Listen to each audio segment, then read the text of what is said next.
How's it going, Bryce? Oh, not yet. Hold on. In 3, 2. How's it going, Bryce? Good, Paul. How you doing today? Things are good, buddy. Things are good. Smoking a nice cigar again today. This is the big perk to our whole Zoom thing. Woo. Oh, a little 20 minutes of fitness. T-shirt. I'm rocking the aerobic capacity. That was a fun seminar we did. You did aerobic capacity with me, didn't you? Yes, I did. Me, you, and Stu, I think. That's right. There we go. That's right. Stu was there too. Yeah. And we found out he has no capacity. Zero aerobics or capacity. I think it was a negative thing for him, right? I don't remember how it went. I'm drinking my own urine today. That's what I'm doing. Nice. Trying to rehydrate, if that works. That works, yeah. It's sterile, right? It fucking tastes delicious. That's all I know. I'm drinking some key lime La Croix because I've been on a nutrition get-to-go for, I think I'm coming up on 5 weeks. Oh, wow. Nice. So, losing weight, a little leaner. I think I'm down like 6 or 7 pounds. Okay, good. Trying to get fit slowly. Yeah. I don't want to like drop without I want to slow down my drops so that I don't lose muscle with it. And I think it's been going well. Did some snatches today, got up to 195, felt pretty solid. So I feel like my strength is still where it should be. Good deal. We started our diet challenge today, actually. Yep, today is Monday. So Monday all day. We started our diet challenge right today. Okay. The month, because we're still closed for the month of May. Okay, so the challenge is to get fit before you get back to the gym. Yeah, kind of try to lose some of that flab. And really the reason we wanted to do it was people have a lot of time right now for the most part if you're stuck at home for another month. So like our members are stuck at home for another month. And changing your diet, and if you're going to do like macros, which is what we're doing, you have to count all your calories, count all your macros. And having the amount of extra time that a lot of people have right now is a good time to learn that and to implement it instead of waiting till, all of a sudden we're back in the gym, people are back working, and trying to fit that into their normal life is hard enough. It's gonna be hard enough going back to normal. We know nobody's going to restaurants or anything right now, so it's easier to dial in your nutrition. Yeah, so you basically have a month to really just pay a little more attention and spend a little more time on your diet, a little more conscious. Well, maybe you have a little more time to do that. Whereas if we wait a month and then start it right when we get back, it's going to be enough of a change right when we go back that people are going to be offset anyway in their habits, Hold on. Makes sense. Yeah. I would think that it will also be beneficial to start now, so that way when people get back to being able to do their full fitnessing in the gym, they don't have a COVID-10. Yeah. They don't want to, or that COVID-19 that they packed on while they're gone. The COVID-19, that's right. It's like the freshman 40, it's the COVID-19. So I think that is a problem for a decent amount of people. I know you're fat as fuck. For me, thank you, I am. I just stepped on the scale. I was at 92 kilos. I think that's 202. Yeah. You're not a little dude right now. And don't you normally walk around at like 185? Between 187 and 195, but I was at 205 about a week and a half ago. I've upped my fitnessing in the last 2.5 weeks. Yeah. So I'm starting to feel better wadding wise. And like today, I actually went over to JT's and did the wad there. And, nice. I beat him. So I'm getting back to normal anyway. Okay, there you go. And it doesn't suck to work out. But also the extra weight, man. The extra weight sucks. Back to normal, getting back to weight, getting back on track means that we're assuming that you're going to be able to open up at the end of this month. Yeah. We're still assuming at this point. We don't know that to be true. True. But I thought today's topic should be, what does that mean? What is reopening? How do we do it? How does that even happen? Are we going to just go back to business as usual the day that they open it and we're all good again? We're all giving each other bro hugs? Or is there going to be new procedures in place? I know like Park City, CrossFit Park City, they got a much larger space, but they've actually sectioned off like 10-foot blocks all over the gym. And that's where people are allowed to stay. You get your own 10-foot block. Granted, Chris also had COVID-19, so it's pretty sensitive to him. Yeah, and in their community, a lot of people did. It's clearly running rampant over there. So they had the highest rate other than New York of anywhere in America, because the Sundance Film Festival was right at the beginning of this thing. Yeah. So many people got it. So they're very concerned about opening back up without a vaccine or anything. But yeah, also, all they're these cold weather places like that, they're in a lot worse shape than we are. That's very true. The virus doesn't live well in the heat. You're just sitting in that air that's not getting exchanged, and it's just sitting in the building. So one of the ideas one of the things I saw they're doing is they have a thermometer, an infrared pyrometer, and they're checking all their members at the beginning of class, and anybody over a certain temperature sent home. Yeah, so they're being pretty ruthless about it. I don't know if that's the kind of thing we're going to do here. I mean, there is a difference here is that we don't really have cases. Like right now we're at, for our entire island, which this island has 1.2 million residents plus 600 to 800,000 military. So just shy of 2 million people. We literally have 30, maybe 45 active cases. Everybody else that's gotten it, of the 600 or whatever in Hawaii, we have 45 still that haven't recovered or died, right? Okay. So it's a very, very small number. So, but that doesn't mean we can just go back to normal and just say, screw it, because I'm sure the governor, or they would have.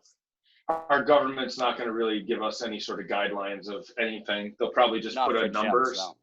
Right. So we're probably just going to have to, they're probably gonna be like, oh, you can only have maybe, I don't know, square footage. 50% capacity or something. Right. Which who knows what that even is. We don't have a capacity number. So normally our capacity is like a class of 20 is about what we could handle, 20 people in there. So that would put us down to 10, which is, I figure we have 8 squat racks plus 2 outside. We could do 10 people per class. And I would do I would do like what you're seeing other gyms do, where they're taping off the sections. I would make a, tape square or rectangle. I would make 8 sections inside, and then obviously outside they just go to the left or the right of the door.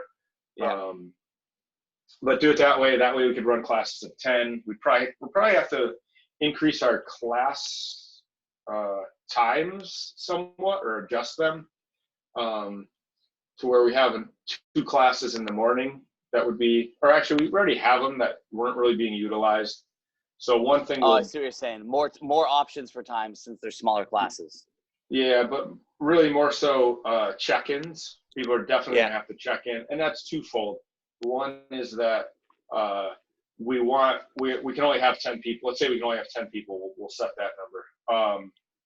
So you're going to want to check in. You don't want to show up and be like, nope, you got to go, because there's in the past, we were like, we could handle up to 16 people, but then we have 20-person class, which we just let it happen, right? We would just kind of jam them in, but that's over. We can't be doing that. So it's going to be a 10-person class. It's a 10-person class. That's it, right?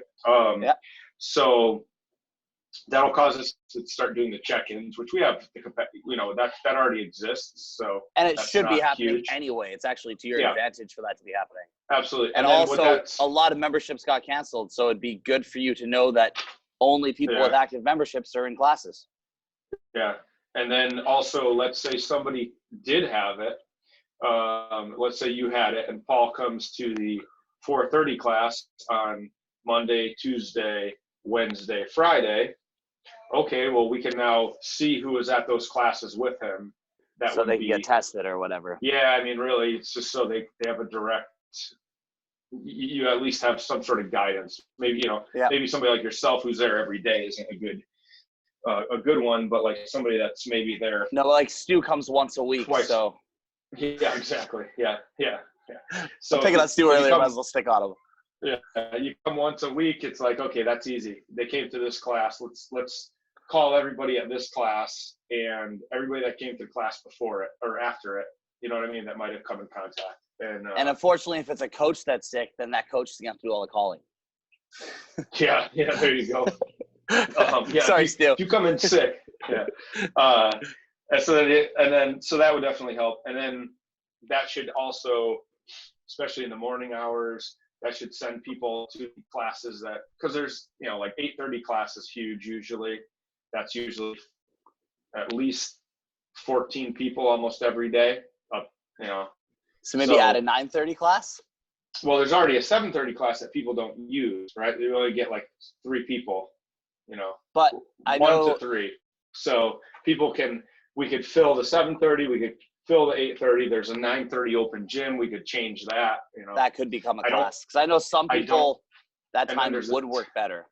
Yeah. And then there's a 10:30 class, which is the seniors the class. master's class. Masters. But masters, they're not going to come back. Not anytime soon. No, they shouldn't. So we and can I'm change assuming that drop-ins are going to go away for a little bit. I mean, there shouldn't be tourism anyway, but you don't want people from the mainlands that just randomly show up. No way. Yep. No. And then I would hope that's going to happen. And then we could change the 10:30 class to a 9:30 class, and because open gyms won't really exist either. Okay. Yeah. Now what about specialty programs? Are they going to stay on or go back on? Yeah. So see, that's a tough one because we usually have 2 classes running. What I think we're going to have to do is actually fully a specific days and times, and it'd probably be 3 days a week, and the other classes won't exist during that. So it would just be Oli. Which is one good thing it'll do is it will, let's say it's 5:30 we pick as the time. I don't know. Yeah. Whatever you pick. Maybe 5:30 is a good time for you to work out, and now maybe you're going to say, I'm going to try this Oli out because they have an opening, right? Yeah. It's gonna fill up Oli, I think. And I guess Oli's going to be 8 people max because they can't really go outside. Same thing. You could fit 8 people in the gym. Yeah, same thing. And then you fill that class. This should make us. Ideally, we fill all classes to capacity. And then for now, I would assume something like a starting strength is either going to be the same sort of situation where it happens at 8:30 at night as its own class, or can't happen for a little bit, or you take another class slot. Starting strength could be outside. That's one thing you could do with that. That's true. That's one of the reasons I put those rigs outside was for your basic strength work. Yeah. So, but yeah, that one's not as big of an issue because it's not as many people do it. She tries to keep that small to like 2 or 3 people at a time, just so she can give more attention and space wise too. So and there's a big difference between doing power lifts outside and doing Oli lifts outside. Oh god, you can't. You fall back onto the asphalt. I actually did it today. Not awesome. You fall back. You fall back onto the mat inside. It's not as big a deal. Yeah. And so those are just everybody else, but I fall a lot during Oli. Yeah, you do. Your knees hit the ground. That's for sure. Yeah, they do. So yeah, that's just the ways that the class times will change. Class structure might change a little bit, and I was thinking of doing this before the COVID thing where we did a 45-minute class with a 15, let's say the first class of the day, it's 45 minutes, and then you have 15 minutes after and 15 minutes before the next class. So you have a half hour between classes, and then people can kind of work on their strength or maybe you're working on muscle ups, you could kind of throw in an extra piece. So we just kind of hit the WOD, and then you have time in between to hit an extra piece. So it might mean people having to warm up by themselves, and we cut out the warm up. But it would just kind of give a little flexibility to the people's. It's going to change the way you train. Obviously, you're not going to be with the group and in front of the coach for every single piece. But especially the strength stuff like squats, maybe you don't need as much attention, but also it gives the coaches time. What my original thought was, it would give the coaches time to, talk with the people from the class. Like right now, it's like you have a class, right when that class is over, the next class is in, right? So and I suppose it would also have the advantage of less likely to have classes running into each other. Yeah, so that was my original thought, but now with this happening, Rick is taking it a little bit extra time. Yeah, it's okay for a short period of time. So the way it was no offense, is Rick. we had to move the people out and get the next class in right away. But this way, we actually need time now. Like my original thought was, the coach can sit there, talk with somebody like, hey, Paul, I see you're trying to work on your muscle ups. Let's go over a couple of those, whatever. That was my original thought. But now we have this COVID thing. We're actually going to have to clean in between classes. So now, you might be able to go work on something, but in the meantime, the coach can clean something. So the coaches are going to be responsible to clean the barbells and things like that. Yeah, we're going to have, assuming that someone else like if you don't clean your own barbell, the coach will do it. Yep. Yeah. And we'll obviously steer them to doing it themselves, but it's the coach's responsibility to make sure it's done. Yeah. So now that's one thing that the 15-minute buffer gives. The other thing is that right now, when one class is working out, people are forming up outside, right? You've got 10 people outside waiting for the next class, and they're talking, like that's got to be minimized, right? So now maybe with that 15 minutes on each side of each class, we can get, by the time the next class actually starts that 45-minute block, everybody from the previous class is done and out, So it gives us a way not to be running into everybody. So another question that's relevant to me, what's going to happen with kids? I assume it's either done or we have to temperature them all on the way in, or there's got to be something serious there. I think it's going to be done for a while. Yeah. So kids can hang out outside maybe? Yeah, for multiple reasons. One is that the hit to the membership that we're going to have, because there is going to be one, is going to, I'm sure, eliminate some of the kids that there's not a lot of anyway, so I'm not going to be, able, not a priority. It's not going to be a priority to money-wise with all the hits we've taken. Right. Yeah. So obviously, goals are to bring everything back, obviously, but at first, probably not.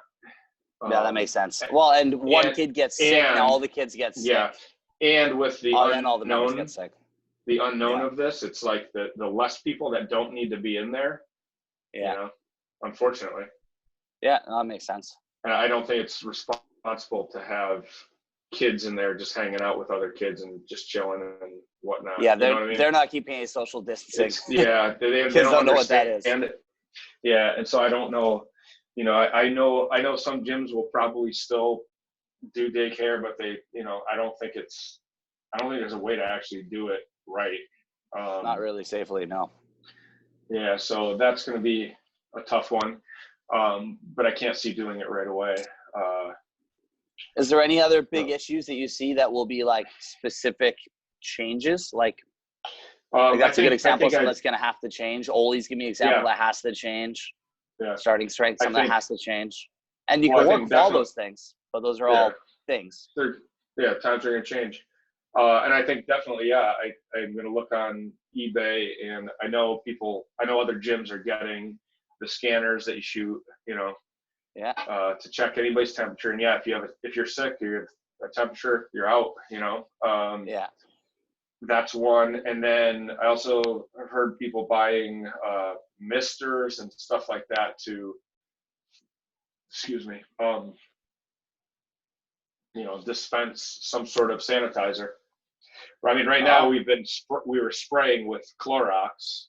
Yeah. But shitty thing about Clorox is the second it gets on bare steel, it oxidizes instantly and rusts wherever you just hit it with. So that's not really a cool thing to be spraying on our bars. I know some of them rusted immediately when I sprayed right before we closed, because I started doing that twice a day, and they rusted. Any drop that was on them just rusted it. So figuring out what a better sanitizer is that's not going to damage equipment, because bleach is, anything with Clorox is bad, really bad. And then a way that I bought a pump sprayer, like a lawn sprayer, and that sends a pretty fine mist out somewhat, but it can be a little spitty and whatnot. So I'm going to look into better processes of that. Yeah. Just and then how about the floor scrubber would be a good one to get working somehow. Yeah, get that working. Yeah, definitely. Because then you're truly sanitizing it twice a day, probably, right? Yeah, that'd be good. Yeah, maybe I'll try to get that working in the next week or so. Now that your Jeep is working, you should be good. You'll learn some things with the Jeep. That's right. The Jeep transmission's in, so we're good to go. So if there's problems with it, just keep on going at the bearing of the scrubber until eventually you realize it's not even there. Turns out, hit it with a hammer. That's it. Hit it with a hammer. It'll fix. Yep. So okay, that makes sense. What other ones? Yeah, like sharing equipment's obviously, I'll have to change a little bit of the programming that we do. I suppose even something like sharing a box doesn't work anymore, because you can't be jumping towards somebody like that. Yeah, and thinking. But you have 8 boxes, and you'll have 10 people, right? So. Yeah, we will have 8. You have 8 of pretty much everything. We have 8 of it. We have 8 of everything. 9 of a lot of stuff. So, for the most part, we should be good. And I'll make sure we have 10 of everything. I'll make that our goal. There you go. I have 9 rowers. I just have to find another one. So I'll tell Ben he has to sell me the one back. Okay, so that makes sense. Try to set it up so you have enough of everything. I mean, well, you actually have. I was gonna say you have one assault bike, but you don't anymore.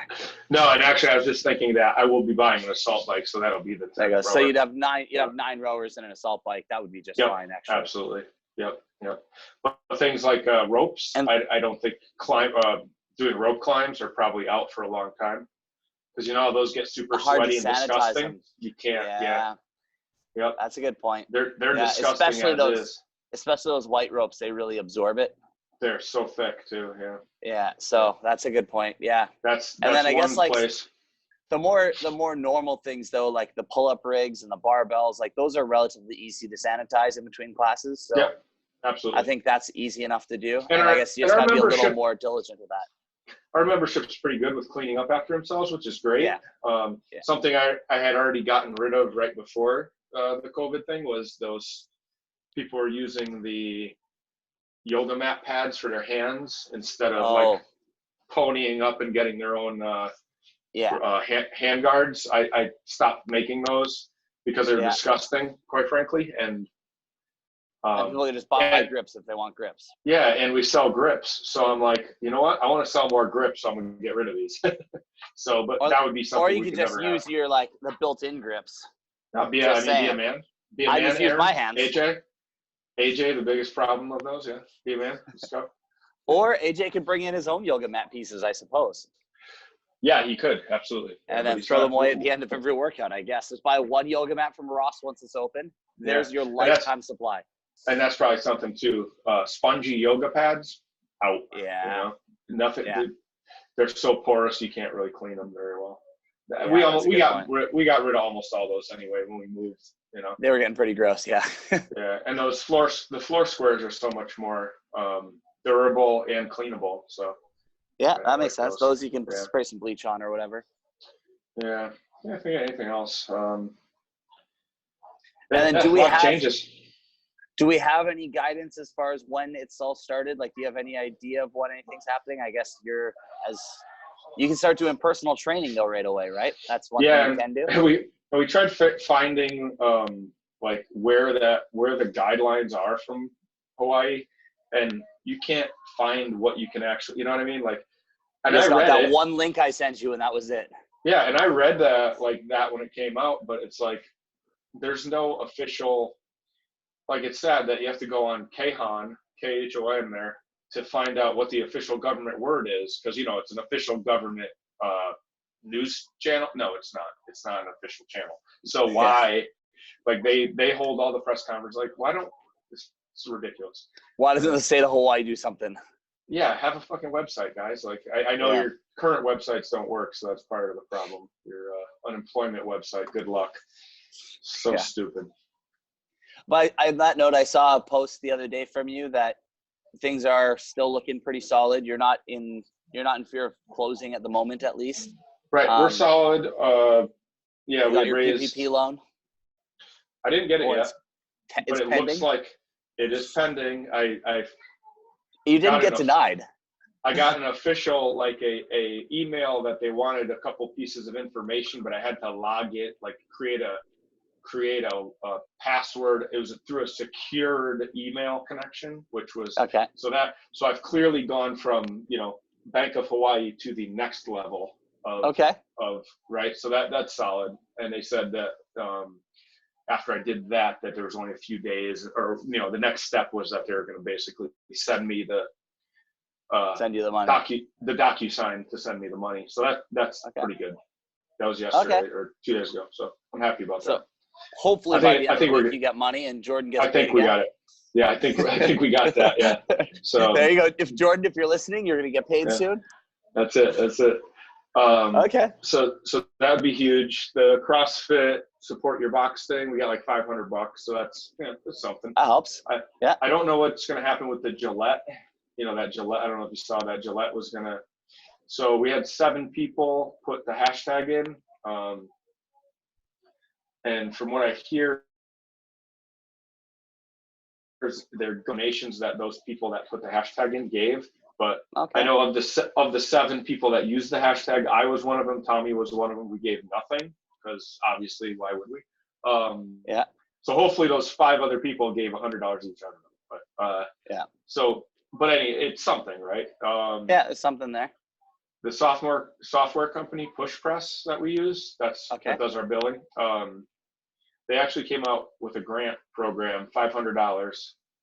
So they sent me that, like, hey, sign up because we're giving away money. And it's they didn't say it's a loan, or they said it is a non-repayable grant. So they're like, no questions. There's no way to pay this back. So so that would be so good. There's little bits of money coming in from a few different sources, just grabbing it whatever we can just to be safe. And then you said you have approximately 70 members still that are active and still paying, and monthly payers. Monthly payers. Okay. Yeah. And that helps. That's awesome. A bunch of Those people are very appreciated. Yeah, absolutely. So that's huge. And hopefully we can get them back in the gym. Of course. One thing we're thinking of doing because we can do personal training, once we figure out exactly what that's about, we're hoping maybe by the end of the week we could start doing it. Basically, hoping that me and Tommy can have, or me and another coach, basically, if we can both have somebody in there. You know what I mean? Like, because from what I remember reading, there was a capacity limit, right? Like 5 people, I think they said. You could have 5 people in the gym, and a little bit more if it was you and Ree, because you're quarantined together, you count as one. So that if the 2 of you want to do personal training, you could do it. You could have 2 people, not quite personal. So it's like JT and Brent could come in together. Exactly. Because they're a couple now. 100%. I mean, whatever you want to do, bro. But yeah. So if Tommy and I were both able to do it, we were talking about, we wouldn't want to do a ton of hours a day, just because we're not really personal trainers, and that'll be weird and whatever. But maybe 4 hours a day, and then plus we have the 2 Zoom classes that we're doing right now. So another thing I was thinking, if people are able to come do personal training, somebody could come do the Zoom class with me every day. You know what I mean?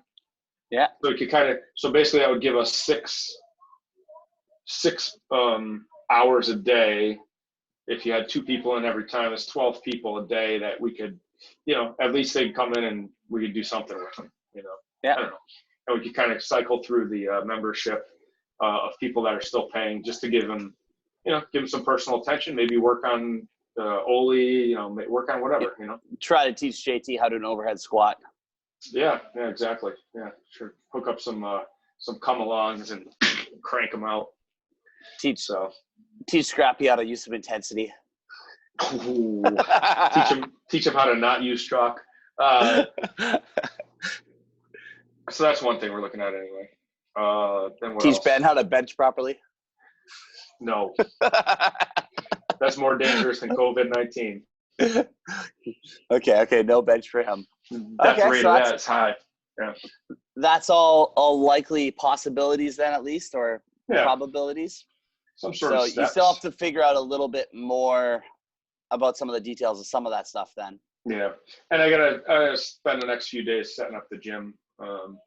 Now that the Jeep is out of there, I put some of the stuff back together, and it's dirty. I got to clean, and basically clean up, do a couple improvements that I was looking to do, just to make it, because obviously everything being in its place and being easier to clean everything and streamlining a lot of stuff, which we did. We got rid of $10,000 worth of equipment.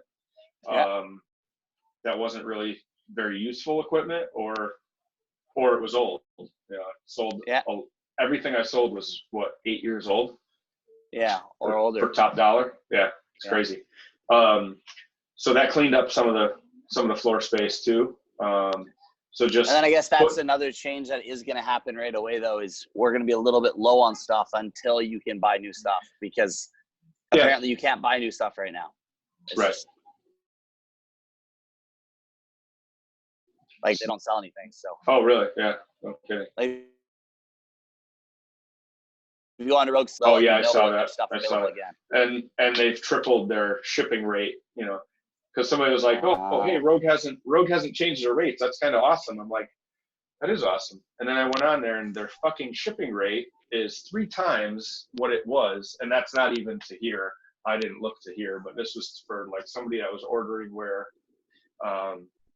normally it's either free or cheap, right? Like East Coast, and it was $300.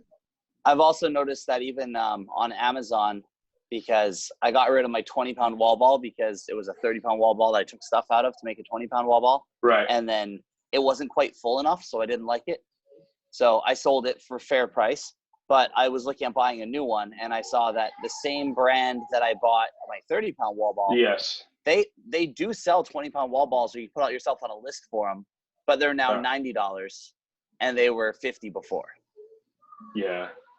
So things are just not sale items anymore. Like they used to be discounted a bit. Yeah, I'm going to show you a funny one that actually worked out in the opposite way. So obviously I've been working on the Jeep. You see that now come up on your screen? Yeah. Okay. I bought the back fender flares for the Jeep. Yeah, that's nice. Okay. Every time I would go to buy these, I would put them in my cart. They're prime, so it's free shipping. I would click buy now, and within a day it comes up, "Sorry man, we can't ship to Hawaii." Okay. Yes, guess what they're doing now? They're shipping these motherfuckers to Hawaii for me for free. Nice. Because some people really want to sell stuff. Yeah. So that's kind of a, they're eating the probably $40 charge on shipping these, which is kind of awesome, because I still haven't got. I bought them 2 days ago, and it still says they're coming. As you can see on the screen, they're going to be shipped tomorrow. Yeah. So nice. I was super, super excited about that, because it was one of those things that I was like, I will not pay for this shipping for a $130 piece of item. I don't want to pay metal. Yeah, I don't want to pay half again that for shipping. It's crazy. I'll just wait until I was going to wait till somebody over at the 4-wheel parts was getting rid of it or something. But there you go. So it was a mini shipping win, I guess. So, and I guess that might be the case for lots of things nowadays. If there's things unfitness related that you want to buy online, now might be a time, because those stores have been closed and there's people that are hurting. Yep. So for some reason, fitness industry, ridiculously crazy, which kind of is a good thing in that it goes to show how fit our population wants to be. And It's interesting also, too, though, because like 6 months from now, there's gonna be so much home gym stuff on the internet. for real, we'll be scooping it up. Like, yeah, there's gonna be so much stuff. I saw the other day on Facebook Classifieds, someone was selling like a dumbbell set that normally would sell for, I don't know, $600-700. It was listed on there for $1,800. Oh yeah. And it was gone the next day. Yeah, no, they're selling. One of our members was going to buy 2 45-pound plates for $400. I said, don't do it. She doesn't even lift that much. I'm like, it's not worth it. She's like, oh, you got ones that you'll sell me? I'm like, I have to look, but I'm like, you know what I mean? Hey, for $4, yeah, that's an interesting thing. Damn right. Damn right. Yeah. One thing I just thought of is if we need some certain equipment, we can call a certain gym that closed and be like, hey, I'm looking for this. I'll give you, I'll buy it cheap, but I'll buy it. Yeah. Maybe they'll sell like a rower, like maybe because they just put their stuff in storage supposedly. So. And that will probably be like at this point, I bet they wouldn't, because they could already be doing that on Facebook. But yeah, I was going to message you him, but yeah. could get that to happen once things start to open back up, because all of a sudden this home gym thing's going to start going away fast. Yep. As fast as everybody's building their home gyms, they're going to start getting torn down. Yeah, I mean, the good thing that all this craziness about gyms or equipment, it tells you people for one thing realize that if you're fitter, you're harder to kill, right? That's that old saying. Actually, we should make that T-shirt. But if you're fitter, you're harder to kill from anything, especially this disease. So if I don't know what that was, man, you just got attacked by something. I don't like it. They heard you're harder to kill, wants to test it. I don't know. That little bug tried. Yeah, I know. That's what I'm saying. So then they're realizing that, and that your fitness is so related to your health that maybe people are going to take it a little more seriously when this is over, because this isn't going to be over, right? So I also think that it could boost the COVID-19 could be a big thing too. Like legit people gaining an extra 20 pounds while they're at home before they get back to work. They're going to finish this and be like, oh, frick, it's summer. We want to go to the beach more.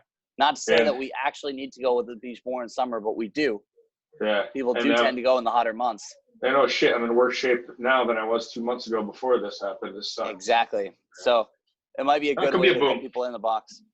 Although you don't want to boom too much, because you're only going to have 10 people per class. The problem is we can't fit. Yeah, exactly. That's the problem. We're capped. Another thing, maybe we'll get more space if we need it as temporary measures, Yeah, and also just to add 4 people. If you can build more, like if you can build the business to have more people, you can sustain more. Yeah. So if this starts to grow things, you can get that extra space and get another few rowers, and actually this could turn into a blessing in disguise. Yeah, no, I think it might. I hope so. Obviously, I fucking hope so. Yeah. All right, good. All right. Well, if you don't got any other points to specifically make about this, then peace. See ya. You like how dirty my hands are? All right.